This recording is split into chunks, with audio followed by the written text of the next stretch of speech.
What's up everyone, Drunken Phoenix here. So today I'm going to be giving my reactions to people talking about their car payments. Despite how much worse the economy gets each day, Americans have made it clear that they are not going to be willing to give up their high car payments. So let's just go ahead and get started. Okay, so I've been at car dealerships all day since like 9:30 this morning. I finally found a car, got a new mom car. I'm nosy. I want to know, what do you pay for your car, especially if you drive an SUV? Because I thought $340 was a lot. That's what I was paying. Now I'm paying a little bit more. But all the dealership guys are telling me $340 is a low payment. $340 is a low payment. So what are you paying for your SUVs? Tell me if you're not scared. To add to that, I had like an older Ford Explorer and I just upgraded to like a newer Ford Explorer. So like, what do you have for a car and what are you paying? So yeah, this is a clear case of, predatory dealers. 340 to me is not a low payment at all for a car. I mean, it's not ridiculous. It's not as bad as like, 700, of course, but just given the state of the economy and just given of how many Americans live paycheck to paycheck, 340 is not a low payment for the average American. So yeah, she's dealing with some, shady car dealers.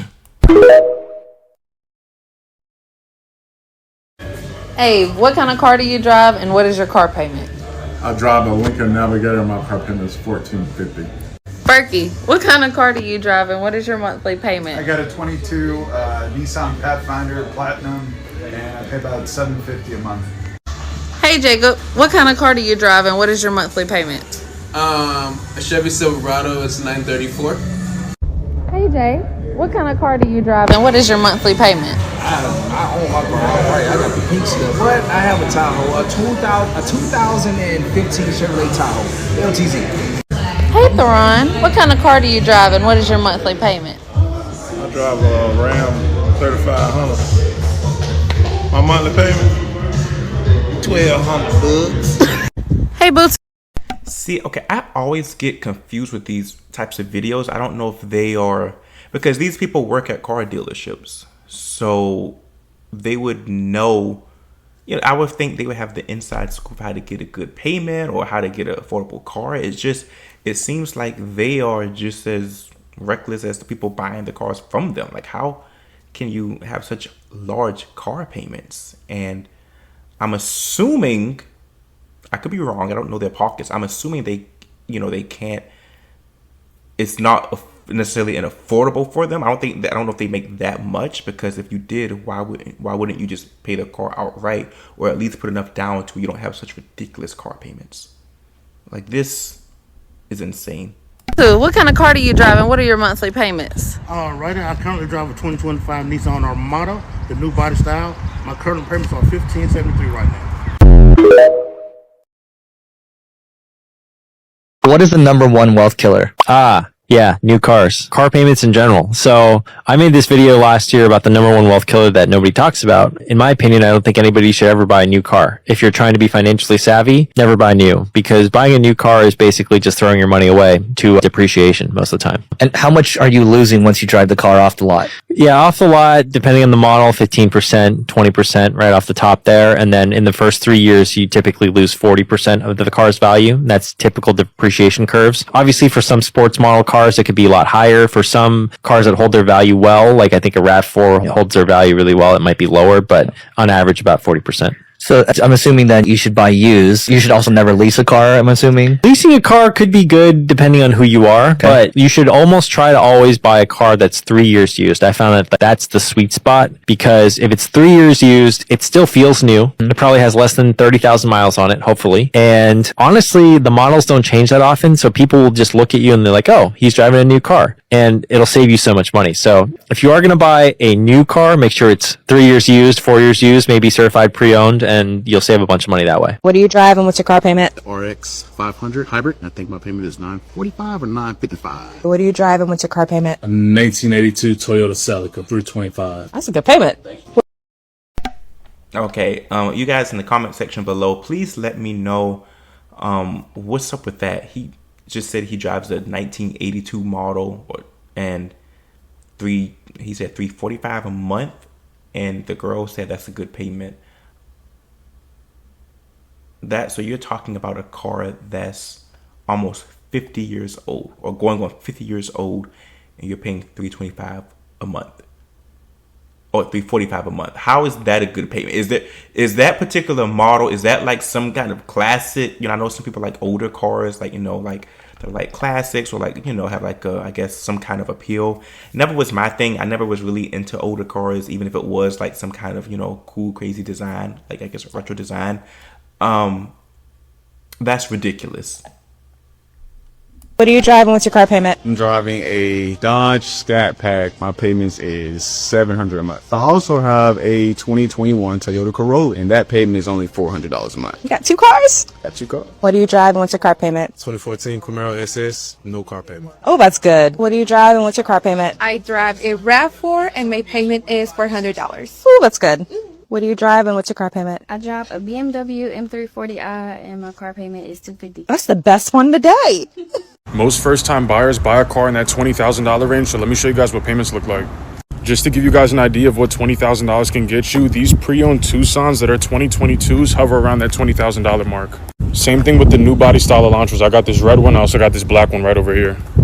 I pulled up my website to see if there's anything better. This one is probably the best option. 2023, this one has the convenience package, priced at $19,627. So we have everything plugged in. $19,627 selling price, financing for 72 months. First time buy rate at 12%. I think that's about average. $2,000 down and $1,000 in fees. Your monthly payment on this car would be $389.60. Okay, so I know that, you know, $20,000 car, whether it's new or used, that's like a very common price that a lot of people get cars for. And I guess, you know, paying $389.60 a month, to me, that's high car payment. Just given, because I just feel like it doesn't have to be that much. I think a $20,000 car, $20,000 for a car, unless you're making, you know, good money, I still think that's just too high. Only because there are just so many good options for cars that you can get in the teens and maybe even under 10,000.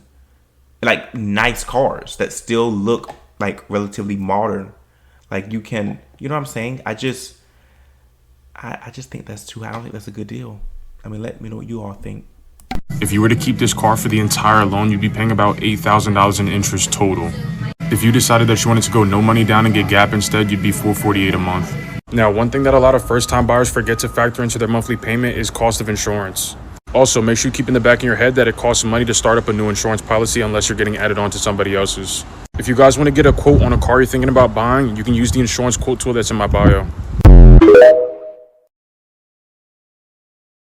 It's crazy selling cars and seeing people come in that are making 40 grand a year and telling me that they have to have a brand new full-size SUV and they take on a $700-800 car payment.